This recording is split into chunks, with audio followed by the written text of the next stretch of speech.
There are certain jobs where nothing unusual is expected to happen.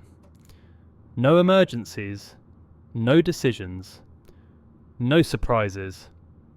One of those jobs is records verification. For more than 2 decades, his responsibility was simple: confirm that the reports arrived on time. They always did. Until one week, they didn't.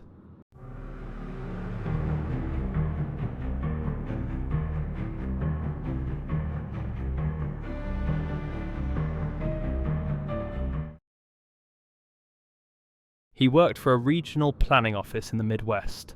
Not a federal agency, not intelligence, just a municipal department responsible for archiving infrastructure reports.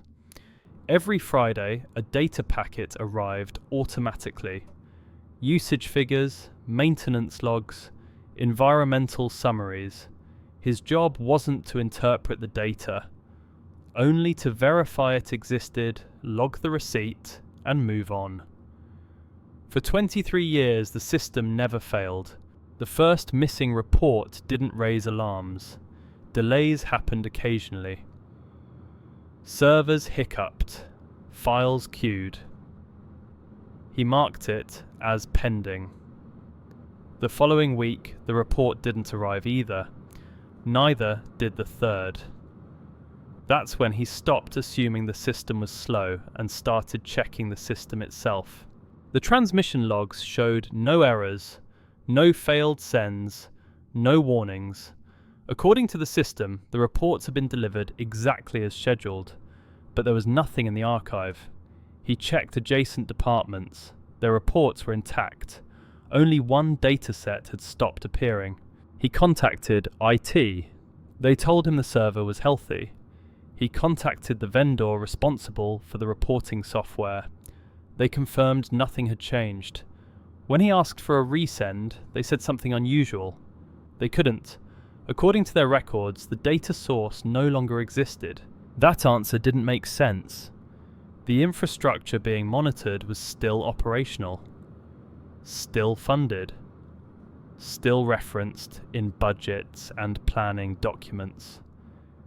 Yet the originating node, the place the data was supposedly coming from, had no current address, no endpoint, no identifier, as if it had been removed from the system without being removed from reality.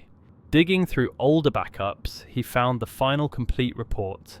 It ended mid-table, no signature, no closing timestamp, just a blank field where a verification stamp should have been.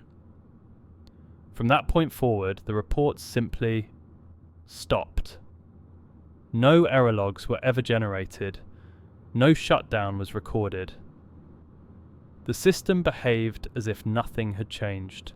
Eventually, the responsibility was quietly reassigned. No explanation was given. No investigation announced. The archive remains intact, except for that single stream of missing records. Nothing dramatic happened. Nothing collapsed. The data just ended, and no one has ever explained why.